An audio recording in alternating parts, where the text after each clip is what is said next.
জীবনটা পরিচালিত করতে হবে ভাই। তার কারণ আমরা মুসলমান, আমাদের ধর্মের নাম ইসলাম। জোরে জোরে বলেন সুবহানাল্লাহ। ও কবে কালিন্দার বাইরা, এমন একটা ধর্মের ভিতরে আমরা আল্লাহ পাক জন্ম দিয়েছেন। কত বড় শুকরিয়া! আল্লাহ হিন্দুর ঘরে জন্ম দেয় নাই, আল্লাহ ইহুদির ঘরে জন্ম দেয় নাই, আল্লাহ মুশরিকের ঘরে জন্ম দেয় নাই। বাইরে আল্লাহ পাক রব্বুল আলামিন আপনাকে আমার মুসলমানের ঘরে জন্ম দিয়েছে, ইসলামের উপরে আল্লাহ পাক জন্ম দিয়েছে। আমার বাইরে আল্লাহ পাক রব্বুল আলামিন ডাক বলল, ইন্নাদ-দীনা ইনদাল্লাহিল ইসলাম। ওগো নবী, তমাম দুনিয়ার মানুষদেরকে বলে দেন, এই দুনিয়াতে যত ধর্ম আছে সব ধর্মের চাইতে আমি আল্লাহর দরবারে মনোনীত ধর্ম হলো ইসলাম। জোরে জোরে বলেন আল্লাহু আকবার। কার কাছে ভাই?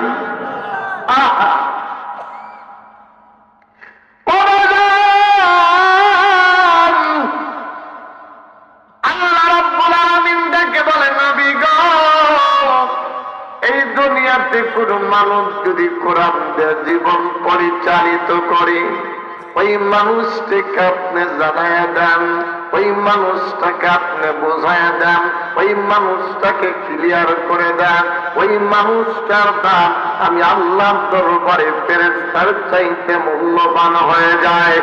ও কবির ভাইরা,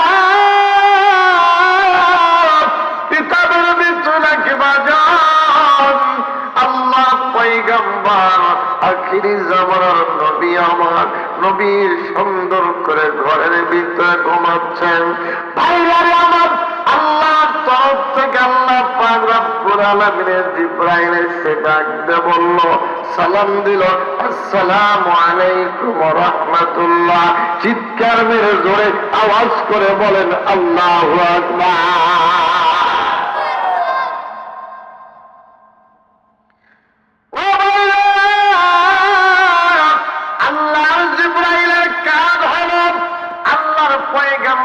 কাছে কথাগুলো ট্রান্সফার করা, আল্লাহ বলে দেয় এই কথাগুলো আল্লাহ নবীর কাছে পৌঁছে দেওয়া। ও বাজার, আল্লাহ নবীকে সালাম দিল, নবী ঘুমায়া পড়েছে গো। একবার, দুইবার, তিনবার, চারবার, পাঁচবার পর্যন্ত সালাম দিল, আসসালামু আলাইকুম ওয়া রাহমাতুল্লাহ। আমার ভাইরা রে, পাঁচবার পর্যন্ত সালাম দেওয়ার পরে নবীর কোন কথা নাই। ও কলিজার টুকরা পায়ে বিলের ভাইয়েরা, একটু কান লাগায় শোনেন, দিল লাগায় শোনেন, মানুষের দাম আল্লাহর দরবারে কেন বেশি এত হয়ে গেল? আওয়াজ করে জোরে বলেন তো, আমরা মানুষ না জিন? সাধারণ কোন মানুষ নয়, আমরা সাধারণ কোন মাখলুক নয়। তমাম দুনিয়ার ভিতরে সব চাইতে দামি মাখলুক হলো, আশরাফুল মাখলুকাত হলো মানুষ। চিৎকার মেরে আওয়াজ করে জোরে বলেন সুবহানাল্লাহ। ভাইরা কষ্ট হচ্ছে করে কিতাবের ভিতরে লেখেন, আল্লাহর পয়গম্বরকে সালাম দিল, সালামের কোন জবাব যখন পাইল না, জিবরাইল দেখে বলে, আল্লাহ আপনার কলিজার টুকরা নবী যখন ঘুমায়া পড়েছে, আপনার তো কথাগুলো আমাকে আপনার হাবিবকে বলতে বলেছেন। মালিক, আপনার কলিজার টুকরা নবী ঘুমায়, তাহলে আপনার বন্ধুকে আমি কেমনে ডাক দেব? আপনার বন্ধুকে আমি কেমনে ডাক দিব, নাকি ধাক্কা দিব, নাকি ঠেলা দিব, নাকি জাগনা করে দিব? আমার বাইরে রে আল্লাহ পাক রব্বুল আলামিন ডাক দে কয়, জিবরাইল রে তুমি কেন বোঝো না রে জিবরাইল? এমন একটা মানুষের কাছে আমি তোমারে পাঠায় দিলাম যেই মানুষটা তমাম দুনিয়ার জন্য রহমত। ওই মানুষটাকে আমি আল্লাহ পাক রব্বুল আলামিন বানাইছি, তার কারণে আমি আল্লাহ তোমাকে জিবরাইল করে বানায়া দিলাম। ওই মানুষটার কারণে বাইরে আমার যেহেতু সিরাতুন নবীর মাহফিল, নবীর সাথে কথা বলতে হবে, একটা বিষয়ে কথাগুলো আলোকপাত করব। আল্লাহর পয়গাম্বার ডাক, আল্লাহর পয়গাম্বারকে যখন সালাম দিল, সালামের জবাব দিল না। ও মুসলমান ভাইরা, আল্লাহ পাক রব্বুল আলামিন ডেকে ডেকে ডাকতে বলল, জিবরাইল রে আমার নবী ঘুমায় রে জিবরাইল, আমার নবী সাধারণ কোন মানুষ না। জিবরাইল আমার নবীকে ধাক্কা দেওয়ার অনুমতি আমি তোমার দেই নাই, তবে একটা কাজ তুমি করতে পারো রে জিবরাইল। যদি এই কাজটা করার কারণে আমার কলিজার টুকরা হাবিব, যে আমার কলিজার টুকরা বন্ধু জাগ না পায়, তাহলে কথাগুলো বলে আসবে। আর যদি জাগ না পায়, আমি আল্লাহ দরবারে ফেরত আসবা। আল্লাহ পয়গম্বর হাঁটি হাঁটি পা পা করে ঘুমাচ্ছেন। জিবরাইল দেখে বলে, মালিক রে কি কথা কি কাজ আমি করতে পারি, আপনি একটা বার বলে দেন। আল্লাহ পাক রব্বুল আলামিন দেখে বলল, এ জিবরাইল তোমার যে নরম গাল আর একটু মহব্বতের সাথে আওয়াজ করে পড়ে, লা ইলাহা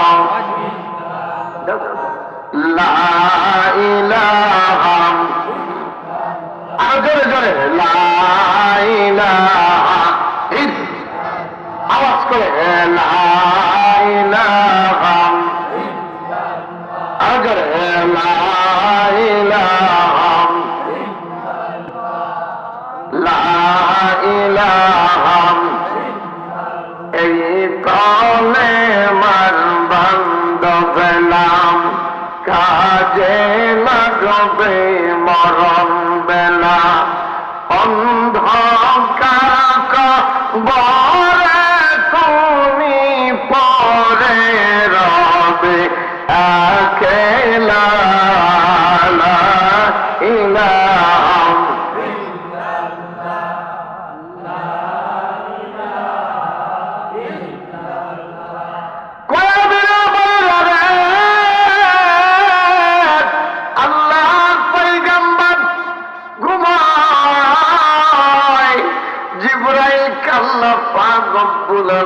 দেখে বলল, জিবরাইল রে আমার কলিজার তোরা বন্ধু, তোমার নরম গাল আর তোমার নরম জিহ্বাটা আমার দরদের নবীন পায়ের তালুর ভিতর এরকম করে নাড়াচাড়া করো।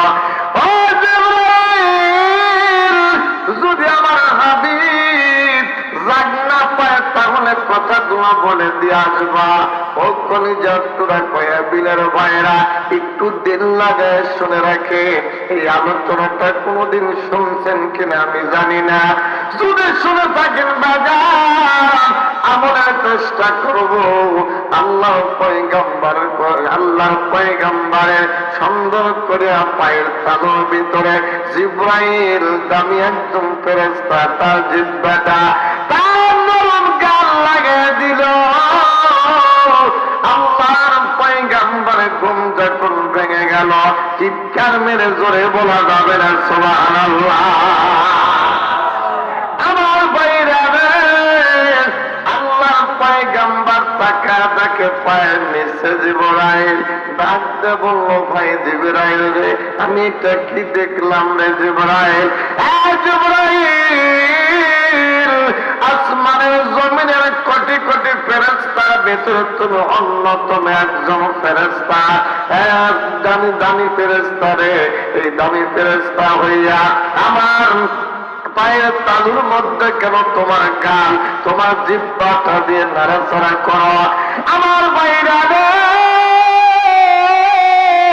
আল্লাহর পয়গম্বরকে জিবরাইল ডেকে বলে, নবী গো, অনেকক্ষণ আগে আপনার কাছে আসলাম, আসার পরে সালাম দিলাম, 5টা বার পর্যন্ত সালাম বিনিময় করেছি, আপনি যখন সালামের উত্তর দিলেন না, আল্লাহকে ডেকে বললাম, আল্লাহ আপনার নবী তো ঘুমায়, আপনার নবীকে আমি কেমনে জাগাবো?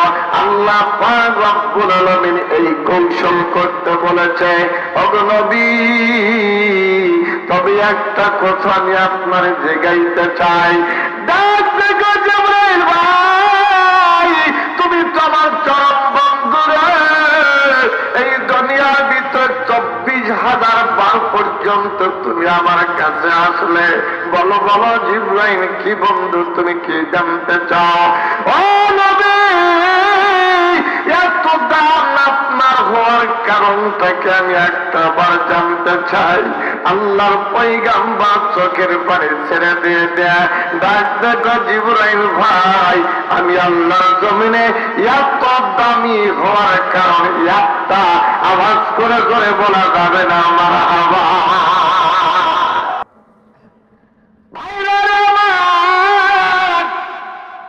আল্লাহর নবী ডাক দেখো জিবরাইল, এত দামি হবার একটা মাত্র কারণ হলো এই দুনিয়ার ভিতরে শ্রেষ্ঠ কিতাব, আল্লাহর দামি কিতাব, আল্লাহর লিখিত হাতের কিতাব এই দুনিয়াতে আমি আল্লাহর উপর আল্লাহ নাজিল করেছেন।